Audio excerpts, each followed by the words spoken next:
Hey guys, it's Austin Upchurch, and you're listening to the Midwest Mixtape Podcast. Thanks for checking it out.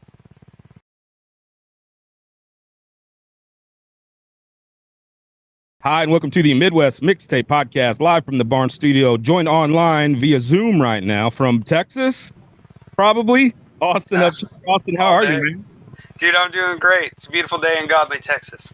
Absolutely, and this, for full transparency, we've talked to you. Actually, I think you were one of our first interviews 2-3 years ago, probably 2 years ago, and have been a fan of you ever since, and even caught you when you came at the first time you played the camp, which you're actually playing the camp this weekend, the camp at Lake Wappapello.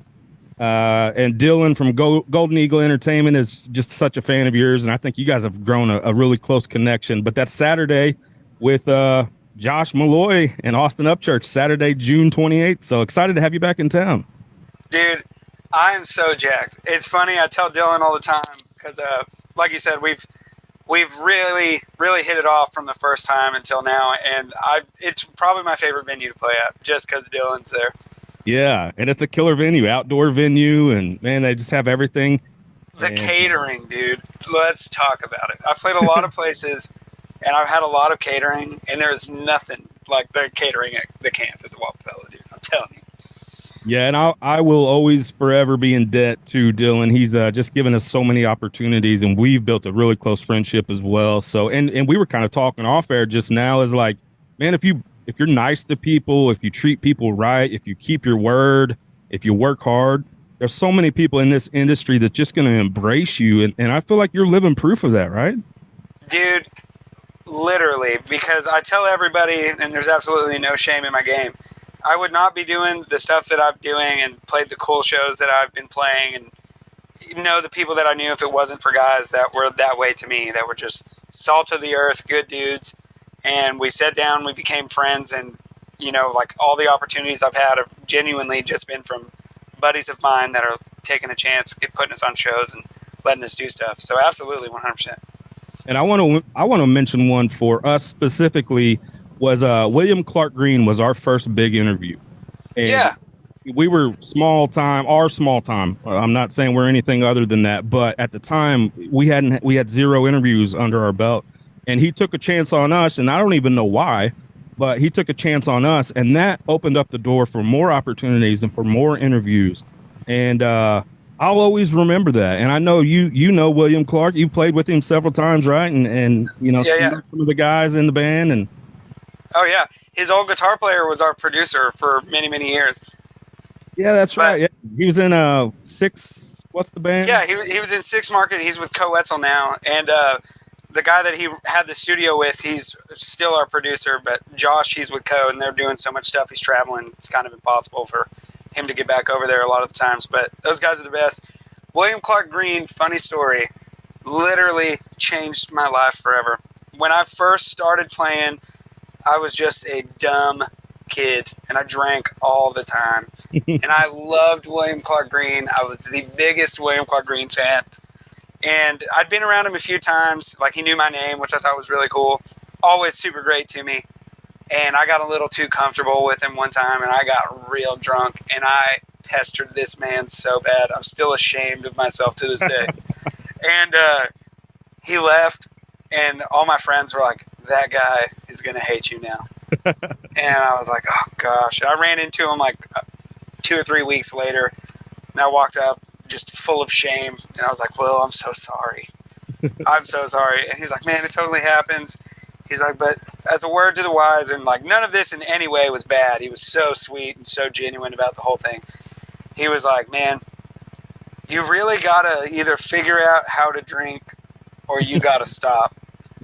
And I quit. So I haven't drank in like 4 years. It was a couple years after that when I finally made the connection, but he was the one that really drove it home for me. Can I tell you my funny William Clark Green story? Absolutely, 100%.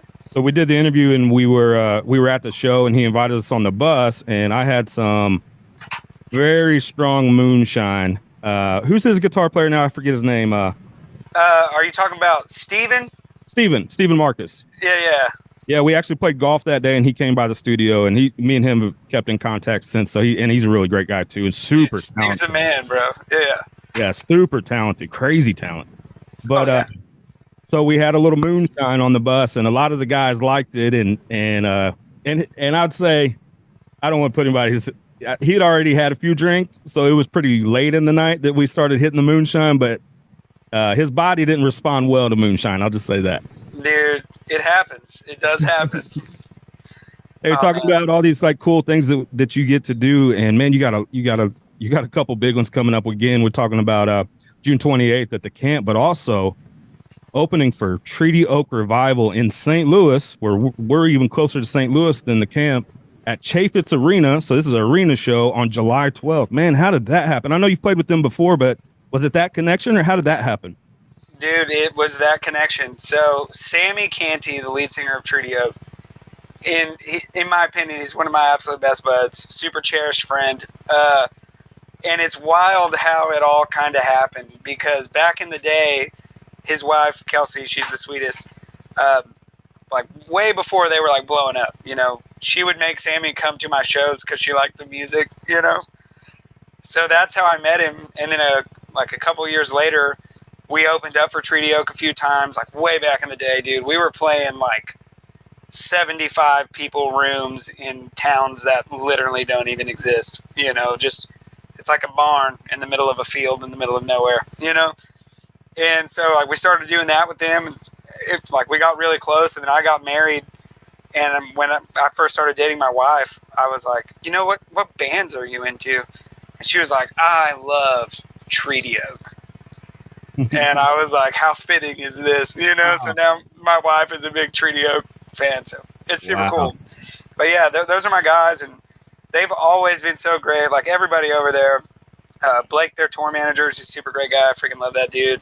And a lot of the guys that are in my band, we've known them for years, you know, so just through that connection of getting to talk to those guys all the time, like me and Sammy got like a 600-day Snapchat streak and stuff. Oh, sick. Yeah, so those are some of my best buddies, man. Yeah, so I reached out to them and was just like, hey, man, would love to get on something with y'all if y'all got something open. And they were like, yeah, man, we got 712 in St. Louis, Missouri. And I was like, Missouri is my favorite. I want it bad, and I want it now. And they were like, okay. So that's how it happened. I feel like Missouri treats you pretty good. It's like almost becoming your second home in a way. It's going to be my first home in a couple of years, mark my words. I married a Missouri girl, so. Oh, is that right? Yep. Oh, very cool. One of my most cherished musical memories came in Springfield, Missouri. Tell us. My wife grew up right around Springfield, right? Okay. So you remember Giovanni from the Hired Guns? Oh, yeah. You played the show with him when we interviewed him. Yeah. For the record, he was awesome to my daughter that night, too. So, dude, Gio's the best. Crazy story. He actually moved right down the road from me, so we hang out all the time. It's incredible. Wow, cool.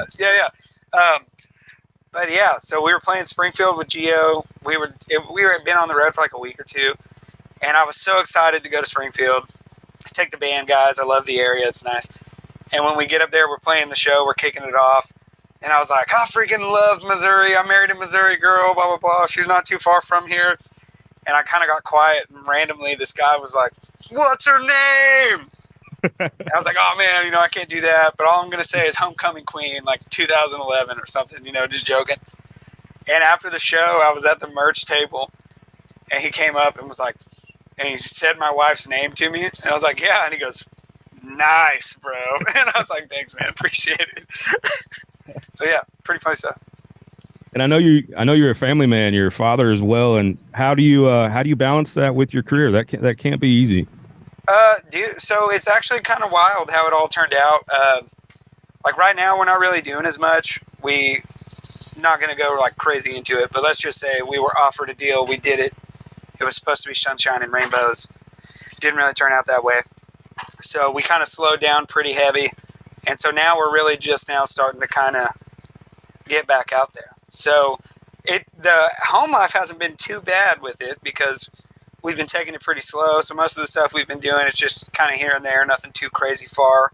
So I've been home a lot, and I've been working. That's always fun, So I get to hang out with my kids and my wife all the time. And I've honestly really enjoyed getting to be home. It's been fun. With that extra time at home, are you writing more? Is that typically where you do write? Yeah. Oh, yeah, dude. That's my jam. And for the first time in freaking years, I say years, and the first time ever, we have like a catalog of unreleased material from the time all this stuff went down until now that I've just kind of been working on. So I'm really excited. Like, we put out a couple of new songs, like a couple months apart, and we're going to keep with that rhythm coming up. So we got a pretty good nest egg of stuff that we're going to be putting out. So it's been really cool. Yeah, and you've released 2 singles for 2025. Your newest, I think, is Lying, right? Which just came out in May. That is correct. So are these going to be maybe on a bigger sort of, I guess, album or an EP? Or are you just doing the single game? Because, you know, a lot of artists do that now where they just release singles and videos. So I guess, is there a plan as far as that goes? So, yeah, there was, but now I'm kind of second guessing it because we've got to where I was going to try to do a record and wrap in the last EP that we put out, When the Sun Hurts Me, and then just kind of round it out and make that a whole record. But now we've got to the point where I have enough songs where I'm like, I could leave that alone and just kind of do something new. So I haven't really officially decided yet. But yeah, definitely something in the works for sure. Yeah, and sometimes The Sun Hurts Me gets played at this house a lot. We spun that thing. And I mentioned my daughter Grace being a huge fan of yours, and I am as well. And I think one of the things that drew me to you initially, and we actually bonded over this when we first had a conversation, but you know, maybe some people would consider some of the stuff you do country, but I know that you have many influences. You like a lot of different kinds of music, metal being one, and I'm a metalhead too, but oh dude, that's my jam. Pop punk too, and the band Camino. I know you've covered them, and you've talked highly of them, and I love them as a band too. So, and I think for a real listener, not a real listener, but somebody that really is paying attention, you can hear a little bit of all that in your music. And I think that's, you know, again, that's kind of what drew me into your sound and your songs. Absolutely. And for me, I'm, in my opinion, I don't identify as like a country artist. I do write some songs that are more country, I guess, if you would say that. And a lot of the older stuff leans a little more that way. But in my opinion, it was always intended to be more like, let's say, Tom Petty-ish. Mm. You know, I'm a huge Tom Petty guy, and so I say alternative because I feel like it's just the biggest blanket of I can just kind of do whatever I want, and it's all just alternative, you know? So, like, yeah, I'm definitely huge into metal. Like, Kublai Khan is my go-to right now. That Sherman, Texas knuckle dragger stuff is my freaking jam, dude. But I saw him with Killswitch 2 months ago. Absolutely. One, I love Killswitch, and I'm a old school fan, so I've been around for a while. They stole the show, man. They were so good. So good. Oh, yeah. Matt Honeycutt is the man, and he does tattoos out of Texas every now and then. And I'm always telling my wife, I'm like, I have to go get a tattoo from this guy just so I can sit there and talk to him, you know? Yeah. But yeah, so like I'm really big into metal and all the stuff that goes with that. I love pop punk. Like I literally have a The Story So Far tattoo on my body. And my favorite band, with the exclusion of Tom Petty, so we'll say favorite living band, is a band called The Maine. They're like indie rock out of Arizona. Yeah. So I take influence from everywhere. Like I really appreciate the aspect of songwriting from like, we'll say like a Southern folk country kind of aspect, you know, but my motto is always just kind of as long as it jams. And when I say jams, it doesn't have to be in your face and driving, but just something that's going to make you be like, oh yeah, you know, like this just feels good and it jams. So that's all I'm trying to do is do that. And like some of our new songs are really rootsy, almost John Mayer-y, if that makes sense.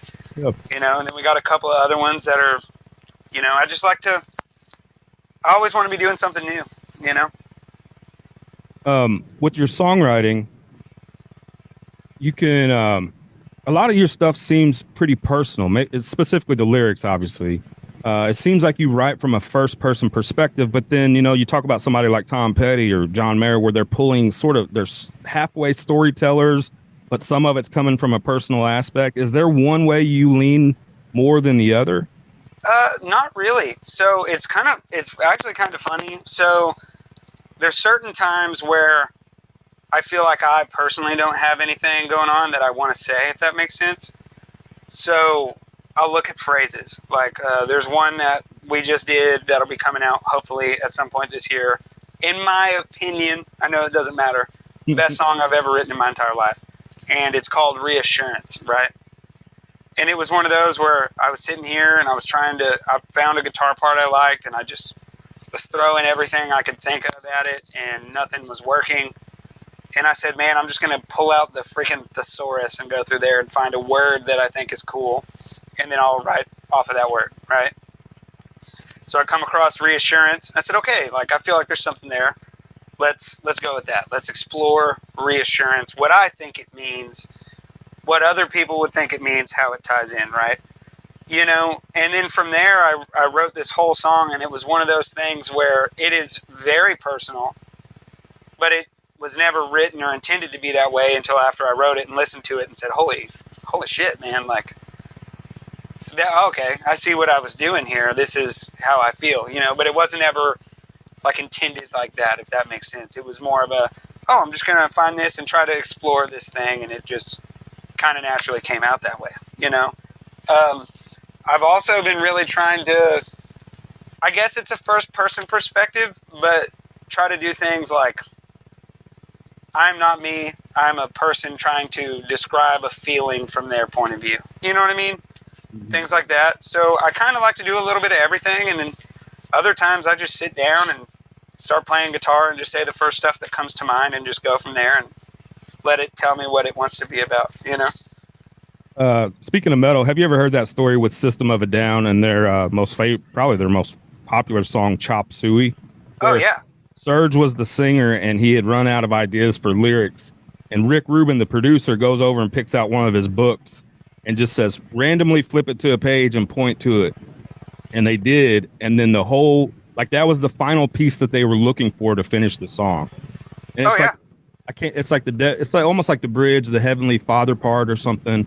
Why have you forsaken me? Why have you forsaken me? Yeah, I think that's the lyric, and that's how they ended up, in which it fits the song perfectly. But it's almost like there's this universal, and I don't want to get too heady, but there's like this universal thing that happens, and you're talking about writing lyrics, and then they weren't personal, but they end up being personal. It's almost like an unconscious thought that kind of comes through you, I would say. Yeah, man, and you know, not to be the weird music is beautiful, it comes from you know, not to be that guy, but for me that's really how it is. And like, as a Tom Petty guy, I've listened to a whole bunch of stuff with Tom Petty where he's like, I just sit down and play guitar, something comes to me, and I just do that. It's like lightning in a bottle. I don't sit down and make myself write crap all the time just to force myself to be creative. Like, when the universe wants me to do something, I'm going to do it. You know what I mean? And so I feel like doing that, a lot of it is just being repetitive in playing. You know, as long as you're playing and noodling with something, you're always giving you're putting yourself in the spot to have the universe guide you to where you need to go. You know what I mean? Absolutely. Yeah. So, you know, and like I've done a lot of co-writes, like with the song we put out before Lion called Where Do You Go? There's a kid from here, dude, you should definitely talk to him. He's the freaking man. He's really doing his own thing. Kind of like, are you familiar with Helmet? Oh, yeah, I've interviewed him. Yeah, dude. So, like, Page Hamilton. Yeah. Yeah, you know, kind of in that vein. Not like, it's not like pop punk, but it's punky and it's kind of heavy, but it's not. Got like an edge to it. Yeah, dude, he's the man. His name is Jackson Malone, and he's like a kid, dude. I met him when he was like 17. And much like what you were talking about with me and you, we just kind of were standing there, and we started talking about music, and I was like, holy crap, this guy's like into metal and all these weird bands that I like. Like, okay, you know. And he was like, yo, I'd love to co-write with you. And I was like, you know, like I do that. A lot of times it doesn't really... Because, you know, working with people, there's a lot of differences. It takes the right two kind of people to sit down and really be productive, you know? Yeah. And so with him, he came over to my house one day, and we were sitting down, and, you know, like in a setting like that, I'll be like, how do you want to do this? Do you want to hear some stuff I'm working on? Do you have something that you want to work on? Or do you want to be creative and just try to do something from scratch, which I personally love doing, you know? Yeah. And so... he was like, yeah, let's just do something from scratch. I said, okay, what do you want to write about? And he looked me right in my face and said, man, I'm a 17-year-old kid. I've had one girlfriend. Like, I don't really have any life experience. And I'm like, you had a girlfriend. What happened? He's like, I think he said, like, she cheated on me or something like that. And I was like, I've had a girlfriend that cheated on me too. We'll go with that. Let's find a creative way to do that. And so my idea was like, okay, where do you go? This person is obviously being untrue. But let's say instead of, okay, yeah, you're being untrue and I can prove it. Let's just say, like, you're doing something and you can just tell they're zoning out, they're somewhere else. And you're just like, where are you mentally going? What is it? You know what I mean? And he was like, bet. We wrote that whole song in like 20 minutes. Wow. You know what I mean? So it's one of those things. It's kind of the beauty of songwriting, as long as you don't put yourself in a box where you have to do something over and over again the same exact way. And you don't think in the sense of formulas and all that. And you're just always trying to do something new and fun. I think that's what it's about. Is that almost more enjoyable collaborating with somebody on songwriting than it is when you come up with something completely on your own? Man, it's hard to say, because getting to do stuff with other people is great because, you know, it's a bunch of people and they're excited about it. And, you know, I feel like it's a little easier to kind of collaborate in a way. But there's, in my opinion, nothing like doing one start to finish by yourself and showing it to someone and them being like, what the heck, dude, this is great. And you're like, I can't believe I did that by myself. What, you know? So I don't know. Like in my opinion, my best songs that I have, I wrote with my cherished dear friend and ex-guitar player, Reed Barton. He recently moved to Nashville, and like we still write and do stuff every time we're around. And like in that regard, like that's probably my favorite, you know, but that's just because we've always had that weird thing where I want to do something and he just kind of knows, you know? Yeah. So it's always just free and easy and just a lot of fun. So it's kind of hard. I enjoy both. And I'm gonna ask you this too: is songwriting your favorite part of being a professional musician? Or, you know, obviously the shows can sometimes be a lot of fun, right? And yeah. I would say songwriting and studio are my favorite part, because the shows, they are definitely fun, but in most parts, and this is what I try to tell people, because they're always like, you have a fun job. You get to just, and I'm like, we get to really have 30 minutes to an hour and a half of fun time, you know? Yeah.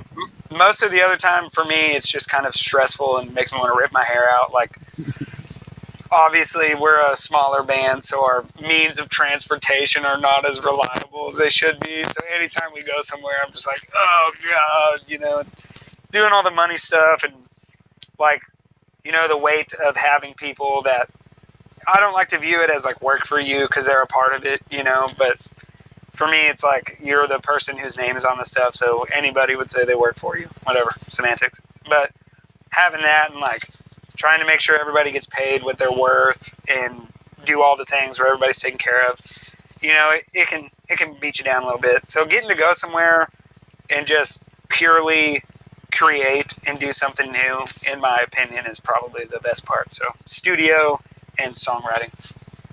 Yeah, and I'm not a songwriter, but I could see where that would be so rewarding, especially taking, like you're saying, pulling it out of the ether, creating something, and then you know, maybe there's a response to it eventually, or you're playing it and there's people in the crowd that's singing your words, something that you created almost solely, and they're singing the words back to you. I can't imagine that feeling, and maybe even talk about how that feeling, what that does for you.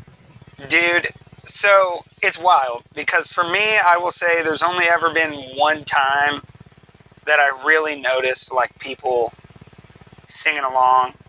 And like there's been a few other times, but it's like in Fort Worth. We play in Fort Worth a lot. We got a lot of friends and family around here. So it's definitely special when they do it too. But like when you first go out to a place that is hundreds of miles from where you're from, and you're getting to play with some of your best friends that are in the headliner band, you get to open and you're expecting no one to know who you are or what you're doing. And they're there and they're singing songs too and actively engaging. It is very cool. You know what I mean? And for me, I'm one of those people, as long as I can get one person that's doing that, it doesn't matter where they are in the crowd. If I can identify one person that is acting that way, they're having the experience, it just makes it easy. You know what I mean? I'm like, okay, these other people don't exist. This is our thing now, and this is yours for 60 to 90 minutes. You know what I mean? So that, in that regard, dude, it's a feeling that you can't even describe. And like when my wife and I first started dating, we were really starting to pick up and do some bigger stuff with like Geo, my buddy Colby Cooper, Treaty Oak, things like that. And, you know, we were getting to go all these places, and we played this one show with Geo, and my wife was there, and I was like, hey, halfway through the show, come out. And we totally stole this idea from Geo because he was doing it. And we had a whole bunch of merch that we couldn't get rid of, so I was like, halfway through the show, just come out with a bunch of rolled up shirts and just throw them out. We got to get rid of these things, you know? Yeah. And she's like, okay. And it was funny because watching her, my wife is the most open, like, optimistic butterfly of a person. Yeah. And she walked on the stage and was like, oh, threw the shirts real fast and cheesed it, you know? And I'm a very introverted person most of the time. So for me, it's very weird. I'm conflicted up there, but it's fun as long as you have someone you can piggyback off of. And my wife was like, how do you do that? And I'm like, it's truly the sense, if you've heard it a million times, you are riding the wave. It's like you can feel it. Like it's an energy thing. If it's there and you know it, it's just easy to be on and do good. And if it is not there, it's really hard to come back. You know what I mean? So it's a fun challenge, and I really enjoy it, man. There's nothing like, especially when, like, we play with Treaty Oak. Like, let me assure you, you're not going to come to a Austin Upchurch headliner show where there's 1,000 people. You know, it's just how it is. Yeah. But, like, you know, we get on a show with Treaty Oak, and there's 3,000 people there an hour early just so they can get a good Treaty Oak spot, and they're watching us, dude. Like, that many people looking at you, it's a wild thing to experience. Well, talking about that, you know, finding that one person that's enjoying the show, that's interesting to me because I think about stand-up comedy a lot. You'll hear comedians talk about, I see the one person in the crowd that's not having fun, and I can't not think about that person. Where it sounds like you kind of do the opposite. You find that one, at least one person that's having a good time, and now it's almost singular their show. You're playing for them. Oh, yeah, and I think it's infectious, man. Like, you have, because, like, one thing that was stressed to me about being a musician way at the very, very beginning was not every show is your show, obviously openers and all that. And also in that regard, not every show is your show. Not every show is going to be great. You're not going to murder at every show. Not every day is your day, you know? Yeah. Things happen. And so it was one of those things where it wasn't ever told to me, like, you're trying to make 10,000 fans in a day. It was, if you can wake up and go play your show and make one fan, you are crushing it. You know what I mean? Yeah. So if you can identify one person that's having a good time and you make their experience special, the other people see that, and I feel like it's an infectious thing. Then other people will, you know, like, oh, wow, like, this is cool. And then they kind of actively get, it's a way of kind of snowballing momentum to where you start small, you identify that person. By the end of the show, you might not have 100 people, but you have a good group of 10 to 15 people that are excited, and they want to come meet you and talk to you, and they want to buy a t-shirt and stuff like that. And that's what it's about. That's how you make fans, and not like internet fans that jam your music for a week and move on to whatever, you know. That's how you make fans that share your stuff and want to come to your shows and do that. So for me, that's always the main focus. Haven't seen you a few times. You guys put on a rock show. We tried to. Yeah, it's not just rock, but it's a rock show. It's high energy, and it's a lot of fun. Have you ever experienced where the headliner, or if you are opening a show, they're like, hey, it's hard to follow you? Have they ever said that? Because, you know, I mean, I know Gio's a rock star, and he has a ton of rock in his shows too, but you play a lot of country bills and a lot of country shows. Have you ever had somebody say, man, it's difficult following you? No, not really. I've had a couple of fans come up and be like, you know, man, that was not at all what I was expecting. Yeah. But, you know, there was a couple of things that you did up there that I really liked, you know, and I'm like, okay, great, you know, but luckily for us, like, most of the people we play with, they're like cherished homies that we've known for years, so they know. And in my opinion, most people rock harder than we do, you know. So obviously, you know, we play with a lot of country guys too, and the way they rock is a little bit different. But dude, you'd be surprised. We'll go out there and do our thing on a country bill, and the people will be like, huh, you know. And then these country guys get up there behind us and rock it in their own specific way, and it's inspiring to watch, you know. So I think it's just kind of realizing that it's always a little bit different. And I've never had a problem with anything like that before. I did have a band one time, because, like, we do a couple of covers, and, like, I've always taken pride in, like, if we do covers, like the band Camino, we did one of their songs, and, like, I reached out to the band Camino and got permission from their management, and they were great, because I didn't want to just do it without them knowing. Bowling for Soup, like, I reached out to Jarrett. He's a good homie of mine now, which is insane, because I'm a huge Bowling for Soup fan. You collaborated, right? Yeah, absolutely. I couldn't freaking believe it. Like, that guy, I grew up listening to Bowling for Soup, dude, with my stepdad in his truck. Like, it was the coolest thing. I had my first kid, and while I was in the hospital, not even a thing, he just randomly texted me and was like, yo, dude, congrats. And I was like, this is just the wildest freaking moment that's ever happened to me. Like, wow. I can't believe I get to be friends with this guy. You know what I mean? So, yeah, you know, I've never had a problem with rocking too hard, I guess. Everybody's always doing it the exact same way, I guess, in their own way. And it's just always been fun and nice. But like I was saying, sorry, I got off. But we had a guy who came up and was like, yo, I need to see your list of covers that you're going to do tonight. And I was like, what?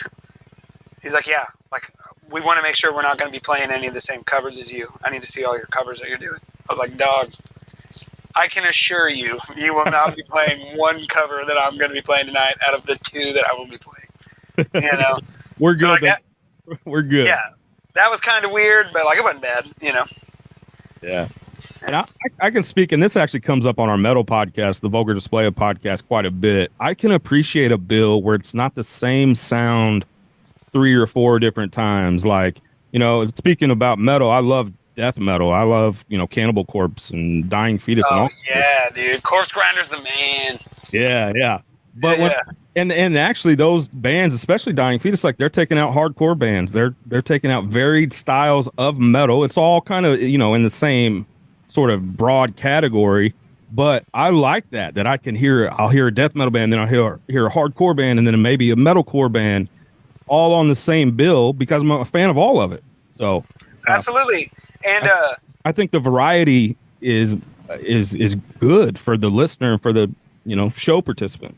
100%. And like, music is meant to have peaks and valleys, man. Even in between sets and different bands, like, I don't want to go up there and hear a band play every song that is the exact same tempo and beating my face down. You know, like, I want to see some variety. I want you to show me your musicianship and all that. You know what I mean? So, like, one of the shows I was so excited to get to go to, which I ended up not getting to go to because my first child was born, but it is what it is.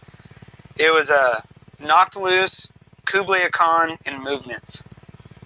And talking about that, like, Movements, you know, I wouldn't even say they're like hardcore. They're like I would say pop punk, but I feel like it's not pop punk, if that makes sense. Not in a bad way, but I feel like it's just a little more deep than that. But going from them to freaking Kublai Khan, the most knuckle dragger freaking stuff you can have, and then to Knocked Loose, who in my opinion is a more, like, obviously they're like a metal band, but they're more progressive. You know, like, that's a good variety of stuff there. You're not just going to go and listen to a guy scream at you for 4 hours. You know what I mean? Yeah. Well, so, that's kind of how that Killswitch show was, because Frozen Soul from Texas, they opened the bill and they're death metal, you know, almost like traditional death metal. And then Fit for a King is sort of, you know, has some poppy elements to it. And then Kubla, just like you said, Knuckle Dragon, which I love that shit. Oh, and then yeah, Killswitch are like legends. So very different. And again, I think the crowd appreciated that.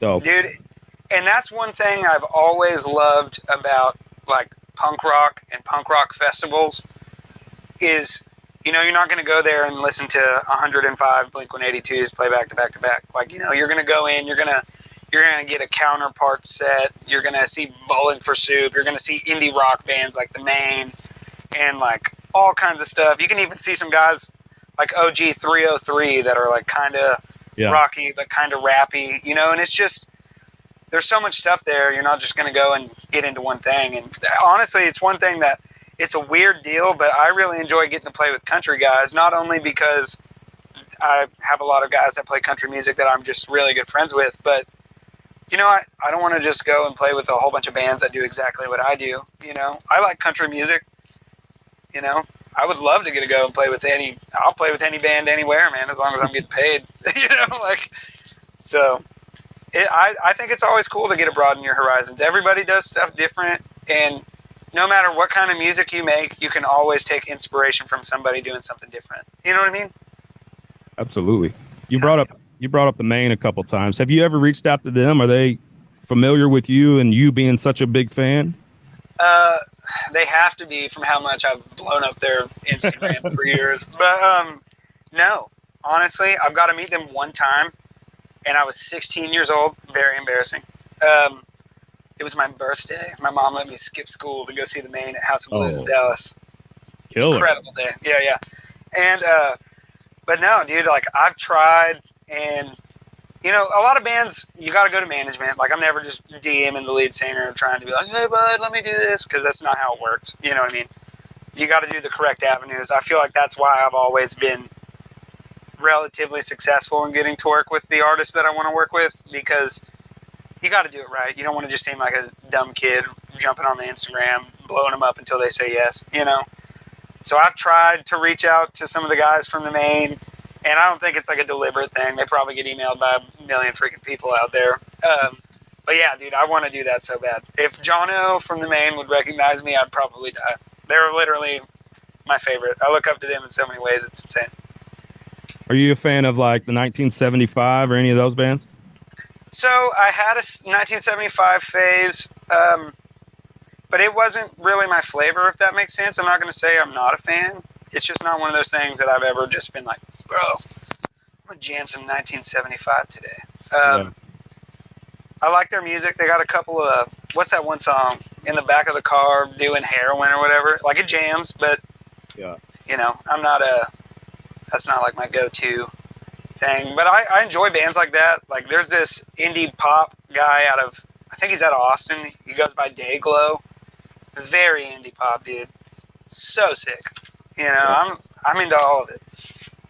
Would you ever like maybe write some songs or an album exclusively with some like extra instrumentation, like programmed drums or, you know, more keyboards, more of those kinds of things? I would. I don't think I would do programmed drums. It's just, it goes against everything I stand for. It's that Tom Petty in you, right? Yeah, dude. Like, don't get me wrong. Like for us creatively in the studio, we've done a couple of different, a lot of different like varieties of recording and doing things. And like here now, we've done it for long enough where I'm like, I want to go in and live track stuff. I want to play with my friends in there and just do what we do live, because I feel like that's what we do best, you know? And like, not in a bad way by any means, but I've always felt like the way we play songs live is better than they're recorded, if that makes sense. Yeah.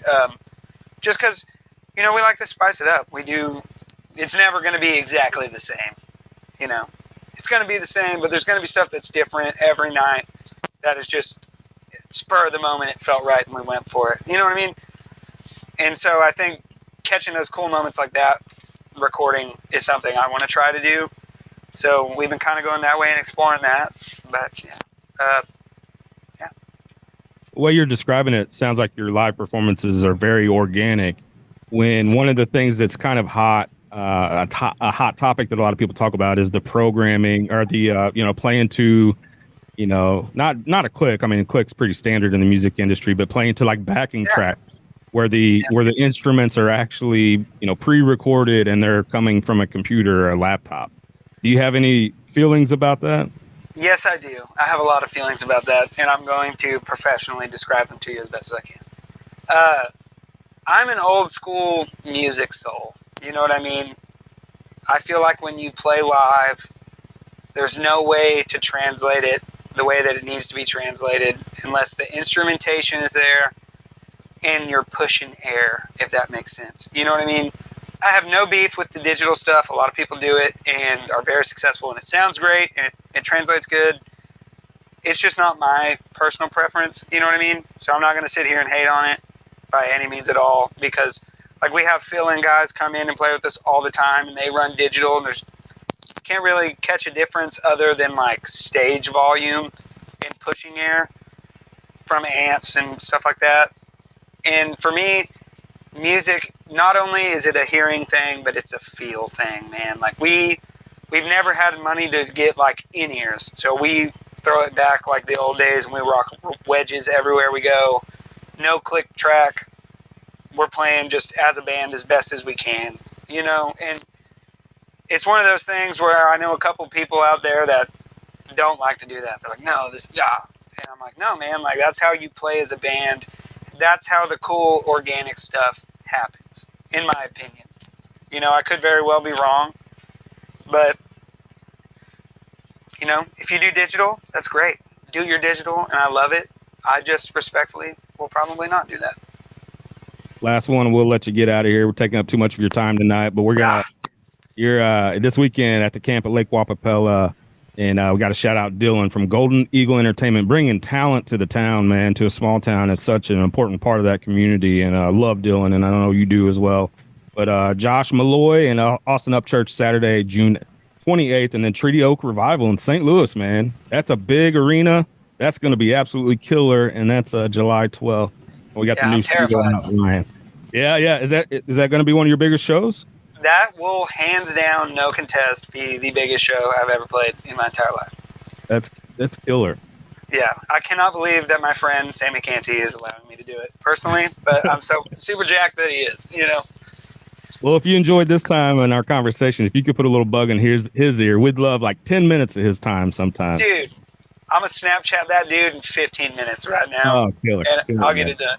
Killer. Yeah. Yeah, man. So what can the fans expect with these performances? Is it the same set? Is it going to mix it up some? Or are you kind of fine-tuning a certain set because you're going to be playing in front of so many people? Yeah, so like with shows like this, the set times are a little shorter. There's 3 bands. So they're getting the fastball this time, man. You know what I mean? You know, with Treaty Oak and the sound that they have and all that, and especially Mitchell Ferguson, the guy that's playing the second slot. Crazy homie. Mitchell Ferguson is the freaking man. If you're not familiar, you got to check him out. Yeah. Yeah, dude, the redheaded Jesus, brother. That guy's a monster. He's an animal. The swag lord. But yeah, so like with what they're bringing to the table, both of those guys, you know, I think it's important to keep it quick and keep the people up and engaged. So yeah, we're all the rocky, more upbeat fastball bangers that we can jam in. We're going to do it. You talk about all these homies that you have, and so much of your career, it sounds like, has been built on relationships and keeping those friendships. But is there also a little bit of a healthy, not competition, but a healthy, like, I want to try to not be up, you know, I want to, like your job as the opener is to kind of lube the crowd up, right? To get them ready for the rock show. 100%, dude. Yeah, absolutely. And, sorry, go ahead. But yeah, and that was my question. Is there sort of like this healthy sort of, you know, competition, I guess? I can't think of a better word than that, but. I wouldn't say competition, just because, like, dude, you know, there's nothing that I enjoy more in life than just getting to jam with my friends. So if I could continue to play with the people that I play with now for eternity, even if I get crazy big and I'm making a gajillion dollars, I wouldn't change it, because there's nothing better than getting to just go out there and jam with people that you like and people you enjoy getting to be around. And like the community that we have, especially with like the Treaty Oak guys, you know, even in times like with all the stuff I was going through illegally with the other people for a while, I was like, man, I don't know if I'm going to be able to do this. I'm going to have to hang it up. And I was telling Sammy about it. And that dude called me at 2:00 in the morning and was like, I'm going to drive to your house and I'm going to fist fight you in your yard if you ever say something stupid like that to me again, you know? So it's one of those things where it's not like a competition thing at all. I think of it more as like I just want to match what they're doing. You know, I want to go out there and put on a show equally as good as them, and I want everyone to be impressed with the entirety of our friend group, what we do here in the state, and all of that. And at the end of the day, you know, I'm an opener a lot, so I don't go in there thinking like, oh yeah, I'm gonna rock these people, I'm gonna steal all Treaty Oaks fans and all this. I go out there and I say, my job is to get these people as excited as I can for them to see my friend Sammy's band.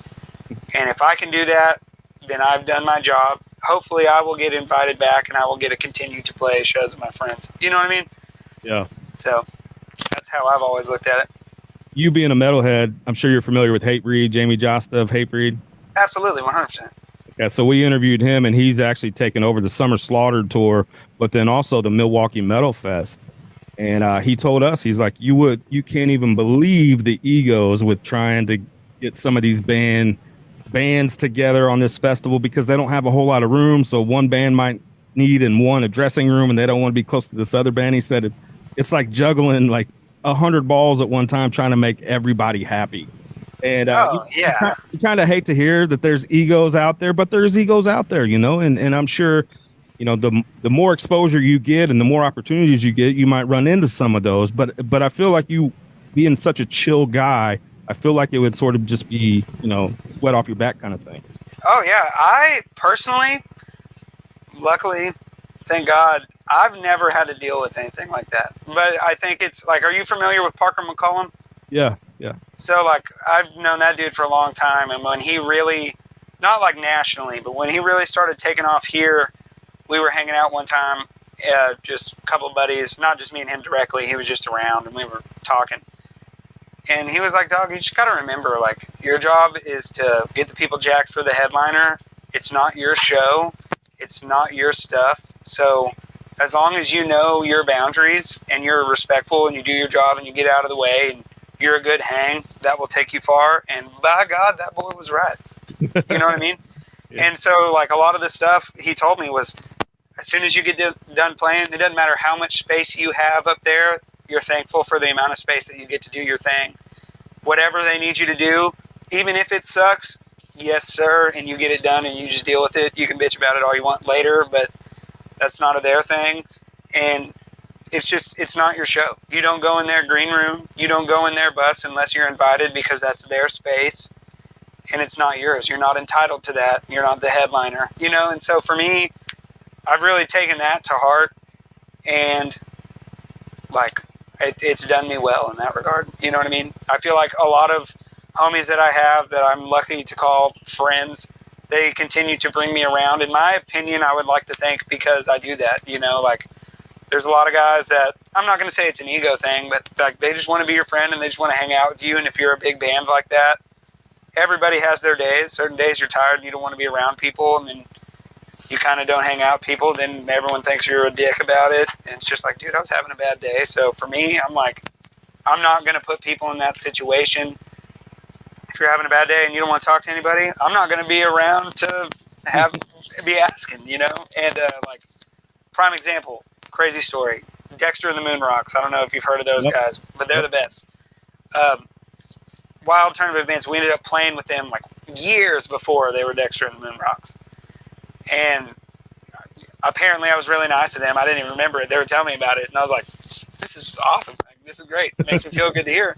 And so like, now they're really big, and they reached out and invited us to come play some shows. And I was really shocked by that they were reaching out. I thought it was a fake email when I got it. I was like, no freaking way. And we ended up getting to do it. And their tour manager guy, very professional. And you could tell that they play with a lot of guys they don't know a lot, because it was kind of like, stay out of the way, don't annoy people. Not like verbatim. It wasn't crappy in any way, but it was distinct, like boundary lines, like essentially like, stay out of the way, do your job, don't be annoying. And I was like, dog, I'm not going to be around for this to happen, you know? Like, I'm a huge believer in, I play my stuff and I go home, you know? Yeah. And so the first night we were with them, we played, we got out of the way. And then the next night, we were with them the next night in San Antonio. And their lead singer, James, he came up and we were talking, super great guy. He's like, dog, we didn't even get to hang out yesterday. Y'all were just kind of gone. And I was like, yeah, brother, that's what we do. And he's like, don't do that today. Like, we want to hang out. Like, we are so happy you're here. And it was one of those things where, you know, like, if you would have went there and not listened and done the stuff that they didn't want you to do, that would have never happened. You know what I mean? So lucky to call those guys friends. And if you do your job and you do it right and know your spot and don't try to get too big for your britches, then it all works out. Rules of the Road 101 with Austin Upchurch here. Hey, there's a lot of knowledge behind that and wisdom, and I appreciate that. Yeah, hey man, you do it long enough, you'll slowly learn it, you know. This is the Midwest Mixtape Podcast, brought to you by The Barn and the camp at Lake Wappapello. Golden Eagle Entertainment, Josh Meloy, Austin Upchurch, Saturday, June 28th, and then Treaty Oak Revival, Austin Upchurch, Chaifetz Arena in St. Louis, July 12th. Got the new single, Lion, and all your stuff's available online, and we're looking forward to the rest of 2025. Absolutely, brother. Thank you for having me.